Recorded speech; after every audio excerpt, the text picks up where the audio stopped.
In early 2014, a young man named Ki faced a terrifying reality. His father was suffering from a severe, rapidly progressing illness, and time was running out. Ki needed a miracle, or at the very least, a massive spiritual intervention. In Thai Buddhist tradition, one of the most powerful acts of filial piety a son can perform is to ordain as a monk. It's deeply believed that the immense spiritual merit generated by this act transfers directly to the parents, potentially shifting their karmic balance and saving their lives. Ki and his younger brother rushed to take the vows. They traveled to a specific, highly isolated temple deep in the countryside of Nakhon Ratchasima. They chose their father's childhood hometown to anchor the ritual in their family's ancestral soil, leaving behind the safety and noise of the urban sprawl. For the brothers, this journey operated under a strict, unforgiving deadline.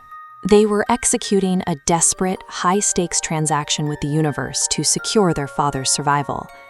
The temple grounds were heavily fortified, but not in a way that offered comfort. A massive Bodhi tree loomed at the entrance, and the boundary wall running alongside it was constructed from rows of small, concrete stupas, each holding the bone fragments and ashes of the dead. To prepare for their ordination, the brothers were required to spend 3 nights sleeping at the temple. A simple logistical error immediately stripped away their sense of security. The monks' enclosed residential quarters were completely full. They were redirected to the second floor of a large pavilion. One side housed a heavy wooden altar and a Buddha statue. The other side featured walls made entirely of transparent glass, offering zero visual protection from the outside. Those glass walls looked out over a completely unobstructed expanse, leading directly to the temple's morgue and the tall chimney of the crematorium. Structurally, the pavilion trapped them. The glass destroyed any illusion of shelter, turning the brothers into exhibits on display to whatever occupied the dark grounds outside. The first 2 nights passed without incident, swallowed by sheer exhaustion. Then came the 3rd night. This was the final stretch before their ordination ceremony, marking the absolute peak of their spiritual vulnerability before taking the protective vows. After the evening prayers, their mentor, a senior monk assigned to guide them, did something deeply unsettling. Without explanation, he abandoned his own secure quarters, carrying his pillow and heavy blankets down to the glass pavilion to sleep next to them. Instead of projecting authority and calm, the mentor immediately summoned a second, newly ordained monk to come downstairs and provide physical backup. The monks' behavior shattered any remaining comfort. They refused to sleep in the open expanse of the room. Both men huddled tightly against the base of the Buddha statue and pulled their thick blankets completely over their heads, sealing themselves off. Before disappearing under his blanket, the mentor delivered a chilling, non-negotiable instruction to Ki. He pointed to the woven carpet beneath them, ordering that under no circumstances were they to extend past its edge. The terror radiating from the monks proved a horrifying reality. The concrete walls and glass windows of the building offered zero actual protection.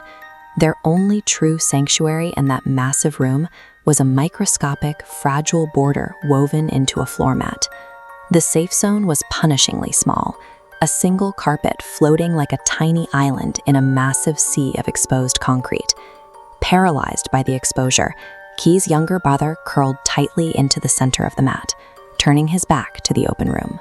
This left Ki on the outer edge, physically trapped. He lay flat on his back, eyes locked straight up at the ceiling, waiting in total silence as the temperature dropped. The silence broke. From the far side of the room, a rhythmic, dragging sound echoed across the floor. Bare feet, heavy and deliberate, scraping slowly against the cold concrete. Out of the extreme corner of his eye, Ki registered the movement. Distinct shadow figures were relentlessly pacing back and forth along the exact perimeter of the carpet, pressing right up against the invisible line.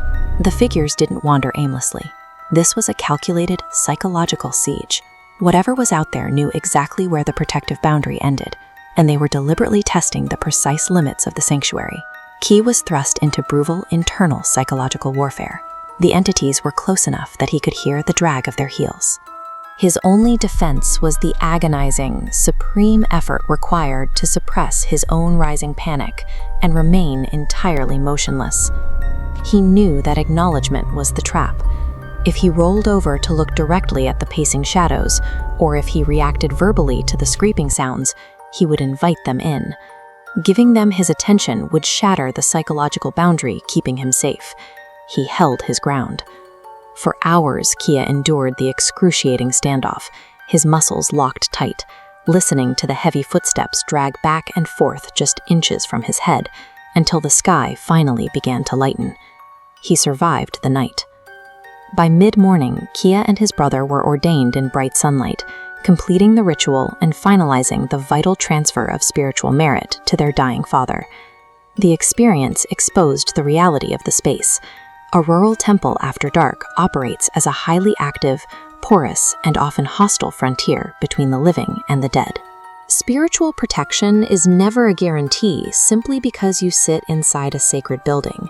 Surviving the darkest encounters requires recognizing the exact physical boundaries of your sanctuary and having the sheer, unyielding grit to hold still!